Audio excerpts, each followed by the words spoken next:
જગન્નાથજીની રથયાત્રા છે અને આપણે સરસપુરમાં આવી ગયા છે। સરસપુરમાં વર્ષોથી ચાલતી આવતી એક પરંપરા છે કે જ્યારે ભગવાન પધારે એની પહેલા રસ્તા ધોવામાં આવે છે અને માર્ગને શુદ્ધ બનાવવામાં આવે છે। કેટલાક લોકો આપણી સાથે જોડાયેલા છે કે જે દર વર્ષે આ પરંપરા કે જેનું પાલન કરતા હોય છે, એમની સાથે વાતચીત કરવાનો પ્રયત્ન કરીશું। કેટલા વર્ષોથી તમે પાણી ઢોળની પ્રક્રિયા કરો છો? 7 વર્ષથી વેરું છું। કેવું લાગે છે કે જ્યારે ભગવાન જગન્નાથ આપણા ઘર આંગણે આવતા હોય અને આપણે એમના સ્વાગત માટે રસ્તા ધોઈને તેમનું ખૂબ જ ભવ્ય સ્વાગત કરીએ? ભવ્ય સ્વાગત કરવું પડે ભગવાનનું। ભગવાન આવે છે એટલા માટે આ રોડ સાફ કરવો પડે, ઠંડુ કરવું પડે, રસ્તો સાફ કરવો પડે।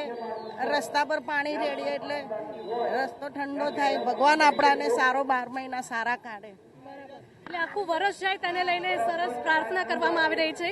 બીજી પણ કેટલીક સ્ત્રીઓ છે, એમની સાથે વાત કરીશું। બાળકો સાથે સ્ત્રીઓ જોડાયેલી છે। કેવું લાગે માસી? હા માસી, સારું લાગે હો ભયા। વરસાદ આવ્યો નથી, મારા રથયાત્રા કેવા આવે રહ્યા। કેવું લાગે છે? દર વર્ષે એવી માન્યતા છે કે ભગવાન જગન્નાથજીની રથયાત્રા હોય અમી છાંટણા પડતા હોય છે। આ વર્ષે લાગે છે પડશે? જગન્નાથ શું કહેશો તમે? વરસાદ આવવો જ જોઈએ, મારે જ આવવો જોઈએ। અત્યારે તો સવારમાં તડકો દેખાઈ રહ્યો છે। આવશે વરસાદ, ચોક્કસ આવશે ભગવાન। બિલકુલ, લોકોને આશા છે કે તડકો ભલે રહ્યો પરંતુ વરસાદ આજે આવશે। જોઈ શકો છો કે રસ્તા ભીના છે। વરસાદ નથી પરંતુ રસ્તા એટલા માટે ભીના છે કારણ કે અહીંયા સરસ રીતે રસ્તાનું ધોઈને તેનું શુદ્ધિકરણ કરવામાં આવ્યું છે। ભગવાન જગન્નાથ મોસાળમાં પધારવાના છે અને તેને લઈને સરસપુર વાસીઓમાં ખૂબ જ આનંદ ઉત્સાહનો માહોલ જોવા મળી રહ્યો છે। કેમેરામેન નટુ પરમાર સાથે હિરલ મહેતા, અમદાવાદ।